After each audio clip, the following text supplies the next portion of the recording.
Hello student, welcome to my channel target political science. Friends, हम देख रहे हैं आज की वीडियो में राज्य से रिलेटेड वन लाइनर जो कि क्वेश्चन एग्ज़ाम में पूछे जाते हैं और ये सभी क्वेश्चन बहुत ही इम्पोर्टेंट है हमारे एग्ज़ाम के लिए।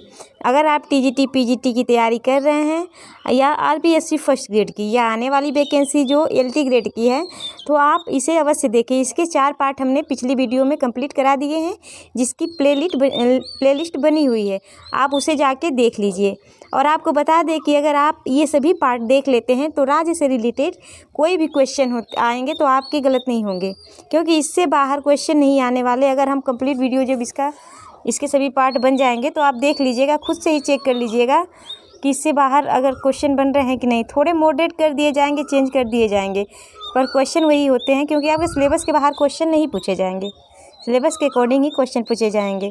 फ्रेंड्स, अगर अभी तक आपने इस चैनल को सब्सक्राइब न किया हो तो आप इसे ज़रूर सब्सक्राइब करें और अपने फ्रेंड सर्कल में ज़्यादा से ज़्यादा शेयर करें और सब्सक्राइब करें, ताकि ये जो चैनल है आप लोगों के मध्य बना रहे और ज़्यादा से ज़्यादा लोग इससे जुड़ पाएँ और इसका लाभ उठा पाएँ। चलिए स्टार्ट करते हैं हम। जो हमारा पहला जो देखिए वन लाइनर है कि भूभाग को राज्य का आवश्यक तत्व न मानने वाले, जो भूभागों को राज्य का आवश्यक तत्व नहीं मानते हैं वह विचारक हैं सीले, डिग्वी, हॉल और बिलोबी।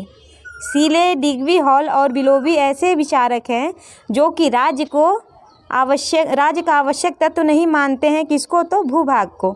अगला क्वेश्चन है कि व्यक्ति की समस्त महत्व और उसकी संपूर्ण आध्यात्मिक यथार्थता जो कुछ उपलब्ध है, इसलिए है कि यह राज्य का सदस्य है। व्यक्ति के समस्त महत्व और उसकी संपूर्ण आध्यात्मिक यथार्थता जो कुछ उपलब्ध है, इसलिए है कि यह राज्य का सदस्य है। यह कथन किसका है? तो यह कथन है हिगल का। हिगल ने कहा था कि व्यक्ति के समस्त महत्व और व्यक्ति के जो सभी महत्व है और उसकी जो संपूर्ण आध्यात्मिक वास्तविकता या यथार्थता है जो उसके पास उपलब्ध है, वो उसके पास क्यों उपलब्ध है? क्योंकि वह राज्य का सदस्य है, इसलिए उपलब्ध है। देखिए, हिगल के बारे में कुछ जान लेते हैं। तो जो हिगल हैं उन्होंने 19वीं शताब्दी के पूर्वार्ध का वे जर्मन दार्शनिक थे। हिगल 19वीं शताब्दी के पूर्वार्ध के जर्मन दार्शनिक थे। हिगल एक आदर्शवादी राजनीतिक थे। आदर्शवाद के अनुसार इस जगत की समस्त वस्तुएं और सामाजिक संस्थाएं विचार तत्व की अभिव्यक्ति है। यह भी कथन हिगल का है। हिगल ने कहा है कि आदर्शवाद के अनुसार इस जगत की समस्त वस्तुएं और सामाजिक संस्थाएं विचार तत्व की अभिव्यक्ति है। देखिए, हिगल की बुक है द फिलोसफी ऑफ राइट, जिसमें इन्होंने राज्य को मानवीय चेतना का विराट रूप कहा है। राज्य को मानवीय चेतना का विराट रूप किसने कहा है? तो हिगल ने कहा है अपनी किस बुक में? तो द फिलोसफी ऑफ राइट में। हिगल ने निरंकुश राज का समर्थन करते हुए व्यक्ति को विरोध का अधिकार नहीं दिया है। हिगल ने निरंकुश राज का समर्थन किया है और व्यक्ति को विरोध का अधिकार नहीं दिया है। किसके विरोध का? तो राज्य के विरोध का अधिकार व्यक्ति को हिगल ने नहीं दिया है। मुसोलिनी हिगल से प्रभावित थे। मुसोलिनी जो थे वह हिगल से प्रभावित था और हिगल को फासीवाद का आध्यात्मिक गुरु भी कहा जाता है। हिगल को फासीवाद का आध्यात्मिक गुरु भी कहा जाता है। तो यह इतने थे हिगल के बारे में कथन थे। अब देखिए अगला को है कि समाज को ईंट तथा राज्य को सीमेंट कहा है किसने? तो आशीर्वादम ने। डॉक्टर आशीर्वादम ने समाज को ईंट तथा राज्य को सीमेंट कहा है। देखिए, जो डॉक्टर आशीर्वादम है उनकी बुक है राजनीति विज्ञान में राज्य का स्वरूप अध्याय में राज्य और समाज के मध्य संबंधों की विशेष चर्चा की है। डॉक्टर आशीर्वादम ने अपनी पुस्तक राजनीति विज्ञान में राज्य के स्वरूप अध्याय में राज्य और समाज के मध्य संबंधों की विशेष चर्चा की है। अगला देखिए जो अगला है कि समाज राज्य द्वारा कायम रखा जाता है और यदि समाज इस प्रकार कायम न रखा जाए तो इसका अस्तित्व ही नहीं रहेगा। तो यह कथन है बारकर का। बारकर कहते हैं कि समाज जो है वह राज्य द्वारा कायम रखा जाता है और यदि समाज इस प्रकार कायम न रखा जाए तो इसका अस्तित्व ही नहीं रहेगा। किसके अकॉर्डिंग? तो बारकर के अकॉर्डिंग यह कथन कहा गया है। देखिए अगला है कि मानवीय संबंधों के उस किसी भी स्थायी रूप को राजनीतिक व्यवस्था कहेंगे जिसमें महत्वपूर्ण अंगों में शक्ति, शासन अथवा सत्ता अंतर्ग्रस्त हो।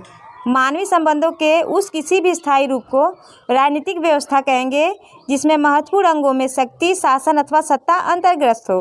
तो यह कथन है रॉबर्ट डहल का। रॉबर्ट डहल क्या कहते हैं कि मानवीय संबंधों के उस किसी भी स्थायी रूप को राजनीतिक व्यवस्था कहेंगे जिसमें महत्वपूर्ण अंगों में शक्ति, शासन अथवा सत्ता अंतर्ग्रस्त हो। अगला है औचित्यपूर्ण शक्ति है। तो औचित्यपूर्ण शक्ति क्या है? तो सत्ता है। औचित्यपूर्ण शक्ति क्या है? सत्ता है। व्यक्ति प्राकृतिक रूप से स्वार्थी, दुष्चरित और अवसरवादी है। व्यक्ति प्राकृतिक रूप से स्वार्थी, दुष्चरित और अवसरवादी है। यह कथन है मैकियावली का। मैकियावली कहते हैं कि जो व्यक्ति है वह प्राकृतिक रूप से स्वार्थी है, दुष्चरित है और अवसरवादी है। देखिए मैकियावली के बारे में और जान लेते हैं। देखिए मैकियावली की जो बुक है द प्रिंस में मनुष्य को बुरे स्वभाव का बतलाया गया है। मैकियावली ने अपनी बुक द प्रिंस में मनुष्य को बुरे स्वभाव का बतलाया है। अगला क्वेश्चन है, देखिए मैकियावली के और देख लेते हैं। मैकियावली की द प्रिंस में मनुष्य को बुरे स्वभाव का बतलाया गया है। और मैकियावली यदि मनुष्य अच्छा बनता है तो उसका कारण भय है। मैकियावली का कथन है कि यदि मनुष्य अच्छा बनता है तो उसका कारण क्या है? तो भय है। नेक्स्ट है कि मैकियावली अरस्तू के निम्न विचारों से प्रभावित था। मैकियावली अरस्तू के निम्न विचारों से प्रभावित था। देखिए कौन कौन से विचार थे? तो पहला था नैतिकता और राजनीति का पृथक्करण। सेकेंड है राज्य मनुष्य समुदाय का उच्च संगठन है। और थर्ड है ऐतिहासिक विधि। नैतिकता और राजनीति का पृथक्करण, राज्य मनुष्य समुदाय का उच्च संगठन है और ऐतिहासिक विधि से प्रभावित था। कौन? तो मैकियावली। ये सभी अरस्तू के विचार थे ये तीनों। नेक्स्ट है कि अरस्तू और मैकियावली दोनों ही अनुभववादी, तुलनात्मक तथा यथार्थवादी चिंतक माने जाते हैं। अरस्तू और मैकियावली दोनों ही अनुभववादी, तुलनात्मक तथा यथार्थवादी चिंतक माने जाते हैं। देखिए अगला है कि राज्य की सर्वोच्चता का समर्थन। राज्य की सर्वोच्चता का समर्थन मैकियावली और अरस्तू ने किया है। राज्य की सर्वोच्चता का समर्थन मैकियावली और अरस्तू दोनों के द्वारा किया गया है। अगला है शक्ति की अवधारणा सर्वप्रथम। तो शक्ति की अवधारणा जो थी वह सर्वप्रथम दी थी मैकियावली ने। अगला है कि प्रेम और भय ये दो शक्तियां हैं मनुष्यों को वश में कर सकती हैं, किंतु राजा के लिए भय का सहारा लेना ही अधिक श्रेष्ठ है।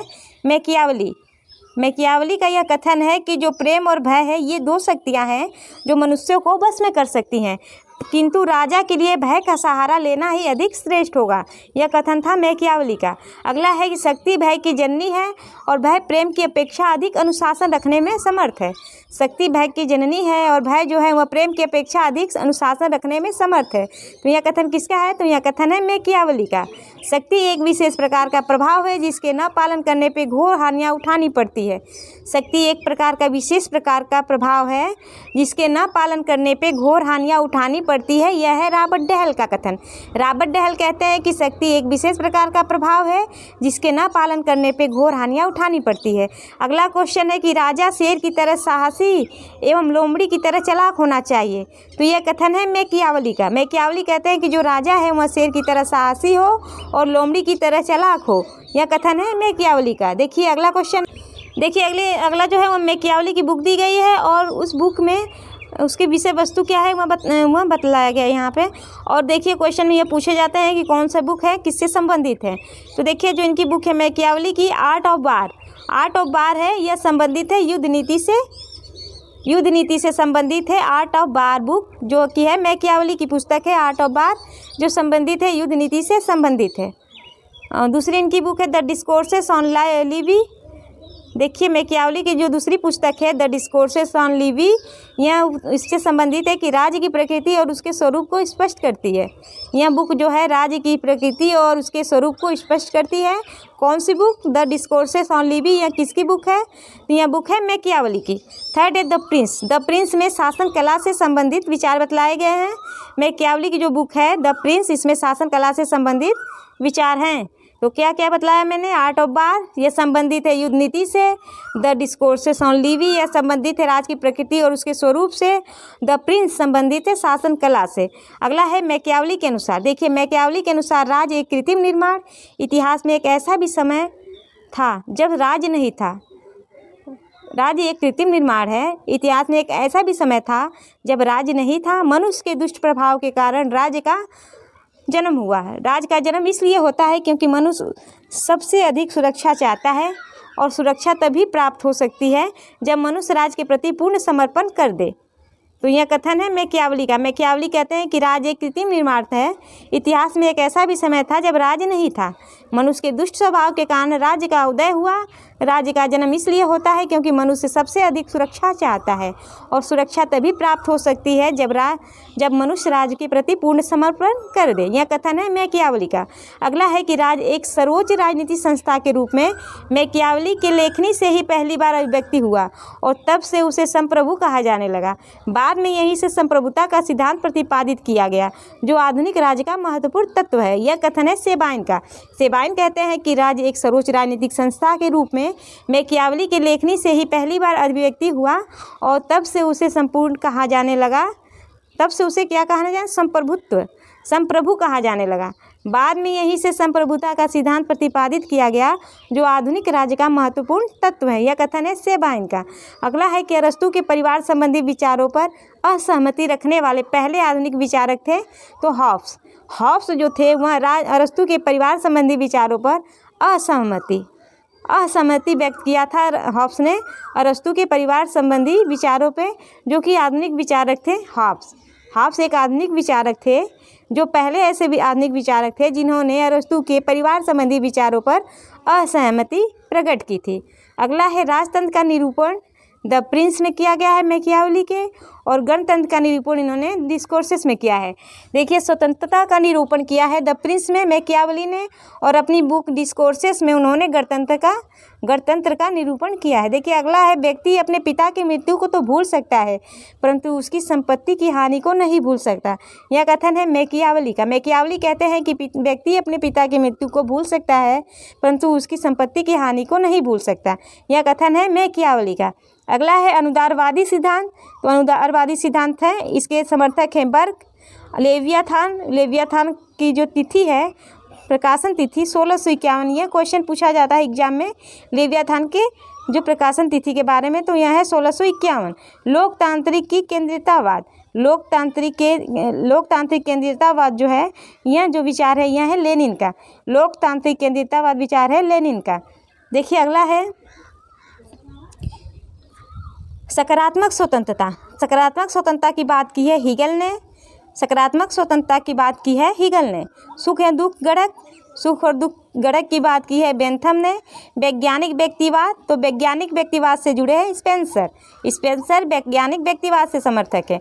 नेक्स्ट है रिपब्लिक केवल राजनीतिक पर लिखी गई पुस्तक मात्र ही नहीं वरन शिक्षा पर लिखी गई एक ऐसी उत्कृष्ट रचना है जो इससे पहले कभी नहीं लिखी जा सकी। तो यह कथन है रूसो का। रूसो कहते हैं रिपब्लिक के विषय में कि रिपब्लिक केवल राजनीति पर लिखी गई पुस्तक मात्र ही नहीं वरन शिक्षा पर लिखी गई एक ऐसी उत्कृष्ट रचना है जो इससे पहले कभी नहीं लिखी जा सकी। यह कथन है रूसो का। रिपब्लिक किसकी बुक है? तो प्लेटो की।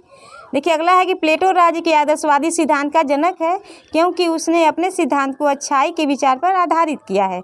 प्लेटो राज्य के आदर्शवादी सिद्धांत का जनक है, किस लिए? क्योंकि उन्होंने अपने सिद्धांत को अच्छाई के विचार पर आधारित किया है। अगला है पत्नी और संपत्ति के साम्यवादी सिद्धांत के प्रतिपादक कौन है? तो पत्नी और संपत्ति के साम्यवादी सिद्धांत के प्रतिपादक प्लेटो हैं। प्लेटो के आदर्श राज्य की विशेषता है, तो देखिए प्लेटो की जो आदर्श राज्य की विशेषताएं हैं वह निम्न है। पहला कि आदर्श राज्य में पुरुष और स्त्री को समान भूमिका देकर पुरुष प्रधानता को अस्वीकार कर दिया। दार्शनिक का शासन की बात की उन्होंने और अभिभावक वर्ग के लिए संपत्ति व परिवार के साम्यवाद की बात इन्होंने की। तो प्लेटो के जो आदर्श राज्य है उसकी विशेषता क्या है?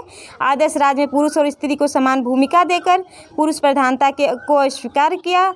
दार्शनिक का शासन की बात की, अभिभावक वर्ग के लिए संपत्ति और परिवार के साम्यवाद की बात की। अगला है प्लेटो की राजनीतिक चिंतन में बीज निहित है। तो प्लेटो की राजनीतिक चिंतन में उपयोगितावाद, समाजवाद और फासीवाद तीनों के बीज निहित है। प्लेटो के राजनीतिक चिंतन में उपयोगितावाद, समाजवाद और फासीवाद तीनों के बीज निहित है। अगला है राज ओक या चट्टान से उत्पन्न नहीं होता वरन उनमें निवास करने वाली व्यक्तियों के चरित्र से उत्पन्न होता है।